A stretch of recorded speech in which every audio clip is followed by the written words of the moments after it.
নমস্কার বন্ধুরা, আশা করি সবাই ভালো আছো, সুস্থ আছো। তো এখন বাজে ঘড়িতে এই 9টা মতো। তো বিহানকে এখানে স্কুলে যাওয়ার জন্য রেডি করিয়ে দিয়েছি। তো বিহান এখন স্কুলে বেরিয়ে যাবে।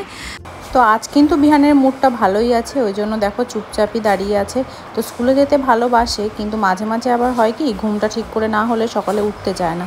তো এই আর কি। তো আজকে ঠিকঠাকই সব ছিল, তো মন খুশি আছে। তো এবার বাবু যাবেন স্কুলে।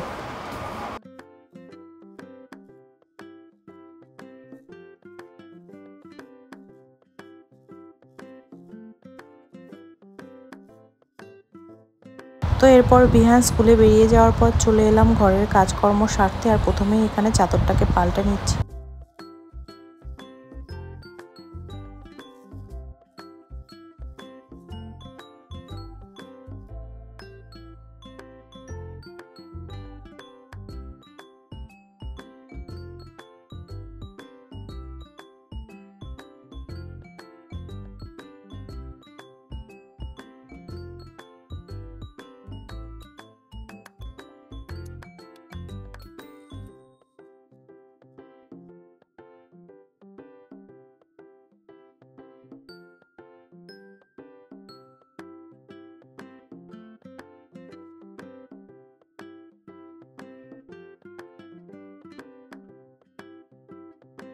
তো চাদরটা এখানে পাল্টানো হয়ে গেছে। এরপর ঘরের জানলাগুলোকে খুলে দেবো। আর আজকে কিন্তু বেশ ভালোই রোদ উঠেছে।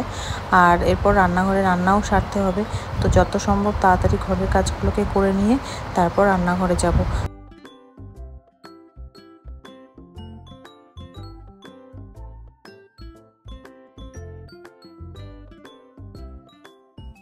তো এরপর কিছু জামা কাপড় ছিল, তো ভাবলাম আগে জামা কাপড়গুলো একটু ভাঁজ করে নিই। তো এইদিকে বারান্দার থেকে না কালকে তোলাও হয়নি জামা কাপড়গুলো। তো এখন সকালবেলা রোদ খাকা করছে, তো এগুলো যদি না তুলে দিই তো আবার যে জামা কাপড়গুলো কাচা হবে সেগুলো মেলতে আবার অসুবিধা হবে। তো ওই জন্য বারান্দা থেকে সব জামা কাপড়গুলো তুলে নিয়ে আসলাম। আর ভাবলাম যে চটপট এগুলোকে ভাঁজ করে জায়গায় রেখে দিই।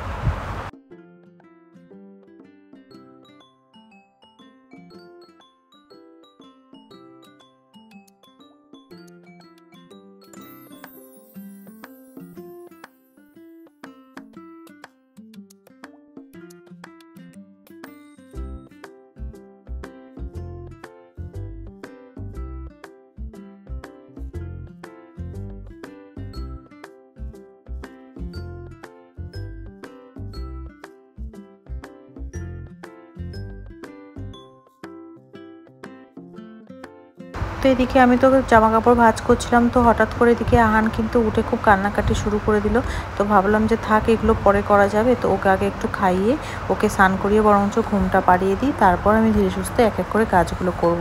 তো সেই মতো ওর খাবার নিয়ে চলে এসে ওকে আগে খাইয়ে দিলাম। তো এরপর ওকে তেল মালিশ করে আস্তে আস্তে তো স্নানটা করিয়ে দেবো। দিলে এই সকালে ওর একটা কাজ থাকে, এই কাজটা তাড়াতাড়ি হয়ে গেলে বিহান স্কুল থেকে আসার আগে তো অনেকটাই সুবিধা হয় আর কি।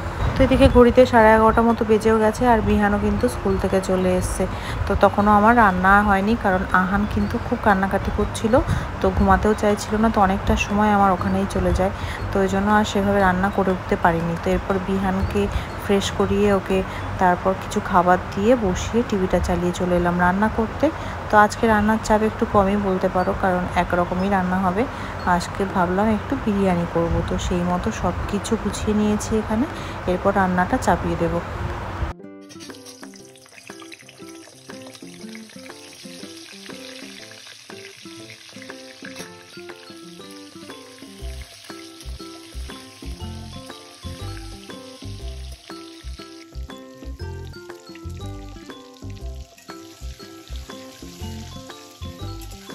তো এদিকে কিন্তু আমি চিকেনটা বসিয়ে দিয়েছি। তো এই জন্য আলুগুলোকে আগে দিয়ে দিয়েছি, আলুগুলোকে একটু ভালোভাবে ভেজে নিচ্ছি। আর এখানে আমি আমার ছুটকুটার জন্য একটু খিচুড়ি করবো। খিচুড়ি বলতে আর কি, এই সবজিগুলো দিয়ে আর কি গোবিন্দভোগ চাল দিয়ে ওর জন্য প্রেশার কুকারে একটু সিটি দিয়ে দেবো। আর ও তো এমনিতেই একটুখানিই খায়, তো ওই জন্য এটুকু করলেই ওর 2 বেলা আরামসে হয়ে যায়। আর এর থেকে কম নিলে আর প্রেশার কুকারে না সিটিটা দিয়ে আর পেস্ট করা যায় না। তো ওই জন্য এখানে দিয়ে দিলাম একটুখানি হলুদ। আর যেহেতু 1 বছর হয়নি, সেই জন্য লবণ তো দেওয়া যাবে না। ওই জন্য ওর খাবারে কোনো রকম লবণ আমি দিই না, ডাক্তারই বারণ করেছে আসলে।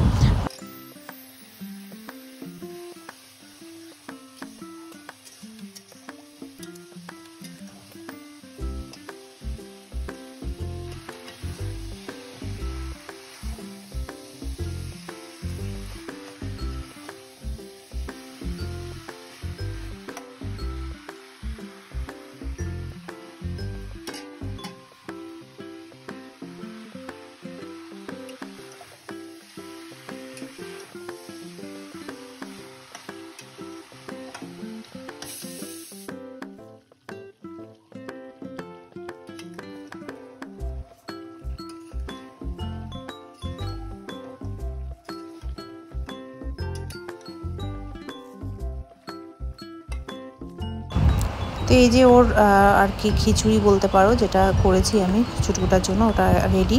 তো এবার ওকে একটু পেস্ট করে খাইয়ে দেবো। আর এটাকে ম্যাশ করলেই হয়ে যায়, যেহেতু আমার সময় অনেক কম, ওটা ম্যাশ করতে সময় সাপেক্ষ, তো ওই জন্য আমি ওটাকে মিক্সিতেই পেস্ট করে নিই একটু। আর এখানে দেখো চিকেনটাও কিন্তু আমার হয়ে গেছে। আর বিরিয়ানিটা যেহেতু আজকে আমরা দুপুরের মতোই করছি, মানে একবেলা, তো ওই জন্য আর না হাঁড়িতে আমি বসালাম না, ওটাকে আমি মাইক্রোওভেনেই লেয়ারে লেয়ারে দিয়ে মাইক্রোওভেনেই দমে বসিয়ে দেবো, তাহলে আর কি সময়টাও কম লাগবে।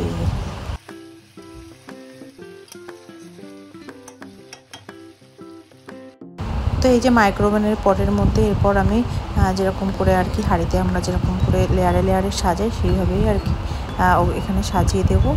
দিয়ে এটাকে 10 মিনিট মতো দিলেই এটা হয়ে যাবে আর কি। তো এই যে সব কিছু মশলাপাতি যা যা লাগে, তো সব কিছুই পরপর লেয়ার বাই লেয়ার আমি দিয়ে দেবো।